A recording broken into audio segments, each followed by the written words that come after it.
할렐루야. 삶으로 드리는 1000번째 729번째 계시록 제79강입니다. 오늘은 일곱 대적 재앙이 쏟아지는 시기에 관한 논쟁입니다. 일곱 대접이 재앙이 마지막 한 일의 범주에 포함시키지 않는다라고 하는 주장과 진노의 대적들을 통한 심판은 7년 거의 끝날 무렵에 일어난다는 주장입니다. 이 두 주장이 서로 상반되게 팽팽하게 대립을 하는 상황인데, 1번 주장을 하는 사람들은 대접 재앙을 마지막 한 일에 포함을 시키지 않습니다. 첫째, 다니엘서 12장 11절에 있는 1290일에 연관하여 해석하기 때문에 그렇습니다. 이들은 이 기간을 14만 4천의 부활과 그 후에 일어나는 흰 구름 재림을 통하여 구원과 심판의 기간이라고 말합니다. 두 번째는 마태복음 24장 29절을 근거해서 대환란 후에라는 말씀과 연관하여 해석하기 때문에 범주에 포함시키지 않습니다. 두 번째 주장은 7년 거의 끝날 무렵에 일어난다는 주장인데, 마지막 한 일회에 포함을 시킨다는 겁니다. 이유가 뭐냐면, 첫째로 첫째 화, 둘째 화, 셋째 화, 이 세 가지 사건이 화가 연속된 주요 심판으로 보기 때문에 그렇습니다. 둘째는 인재앙을 시작으로 대접재앙을 마지막 재앙으로 보기 때문에 그렇습니다. 추수라는 단어, 곡식이라는 단어를 반대로 생각을 합니다. 다시 말하면 앞에서 흰말 타고 가는 것이 적그리스도인데 그리스도라고 이야기하는 것처럼 여기서도 마찬가지입니다. 우리는 추수, 곡식 하면 알곡을 생각합니다. 그러니까 천국 곳간에 들어갈 것을 생각합니다. 그런데 반대입니다. 계시록 14장 15절에 보면 또 다른 천사가 성전으로부터 나와 구름 위에 앉은 이를 향하여 큰 음성으로 외쳐 이르되 당신의 낫을 휘둘러 거두소서 땅의 곡식이 다 익어 거둘 때가 이르렀습니다 하니 그랬습니다. 곡식이 다 익었다. 그러면 마지막 때에 악한 군대들을 표현할 때 어떻게 하느냐. 16절에 구름 위에 앉으신 이가 낫을 땅에 휘두르매 땅의 곡식이 거두어지니라. 아멘. 곡식이 거두어진다 합니다. 이것을 우리는 추수라고 이야기합니다. 이것을 긍정적으로 이야기하는데 이것은 위에 아마겟돈 이야기하는 것입니다. 아마겟돈 이상입니다. 다시 말하면 하나님께서 악한 군대들을 아마겟돈으로 모으고 있다. 그러면 14장 14절 15절의 단어들과 병행하는 단어들이 있습니다. 병행 구절 가운데 요엘서 3장 13절을 보면 너희는 낫을 쓰라. 곡식이 익었도다. 와서 밟을지어다. 포도주 털이 가득하게 차고 포도주 독이 넘치니 그들의 악이 크미로다. 아멘.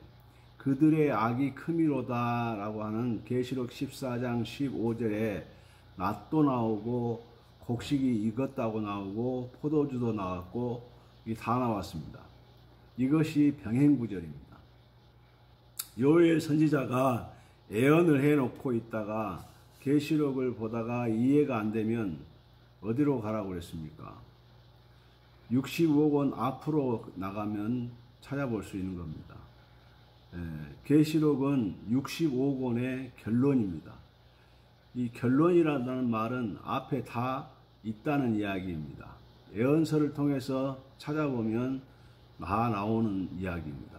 다시 말하면 하나님의 최후 심판을 추수로 표현을 해 놓았습니다. 그러면 포도주 틀이 무엇이냐? 바로 아마겟돈을 통로로 쓰겠다 그 얘기입니다. 영어 성경으로 보면 땅의 수학으로 되어 있습니다. 조금 더 쉽게 되어 있습니다. 이것이 알곡 성도들을 거두는 표현이 아니고 적 그리스도와 그를 추종하는 자들을 심판할 때가 되었다는 표현입니다. 요한복음 4장 35절에 너희는 넉 달이 지나야 추수할 때가 이르겠다 하지 아니하느냐. 그러나 나는 너희에게 이르노니 너희 눈을 들어 밭을 보라. 희어져 추수할 때가 되었도다. 아멘. 너희는 넉 달이 지나야 추수할 때가 이르겠다 하지 아니하느냐. 추수할 때가 곡식입니다. 그리스도께서 최후 심판을 위해 추수할 때에 적 그리스도 군대를 아마겟돈으로 모을 것입니다. 그리고 거기 한 자리에서 파멸시킬 것입니다. 포도주 틀에 넣어가지고 지근지근 밟을 것이다. 그 말입니다. 그때의 포도주가 튑니다. 튀는 높이가 1.5m입니다. 곡식이 익었다. 포도주가 익었다란 말은 심판 때가 되었다.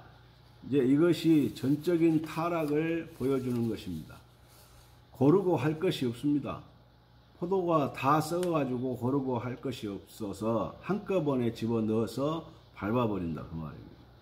이것이 이해가 안 가면 실제 역사 속에서 그런 일이 있었습니다. 창세기 15장 16절에 내 자손은 4대 만에 이 땅에 돌아오리니 이는 아모리 족속의 죄악이 아직 가득 차지 아니함이라 하시더니 그랬어요. 하나님도 악한 사람을 책망할 때 벌을 줄 때 그냥 즉석에서 안 하십니다. 하나님이 신이 아닙니다. 바로바로 한다 그러면 신이 아니죠. 우리는 즉각적으로 반응을 하는데 하나님은 그렇게 안 하시고 때를 기다리신다는 겁니다. 무슨 때를 기다리냐? 가득 차서 꼼짝달싹 하지 못할 때까지 기다린다는 겁니다. 자, 하나님이 어설프게 하면 딱 잡아떼니까 꼼짝달싹 못하도록 완전하게 엮여질 때까지 기다리신다는 겁니다. 이것이 아모리 족속의 죄악이 가득 찰 때까지 기다리신다는 겁니다. 그 기간이 몇 년이냐? 625년입니다. 625년을 기다리시다가 애굽에서 나온 이스라엘 백성들에게 그 가나안을 돌려주는 겁니다. 그래서 625년 만에 가나안을 선물로 주는 것입니다. 자, 지금 가나안에 사람이 살고 있다. 이 살고 있는 것을 그냥 내놓으라고 안 내놓습니다.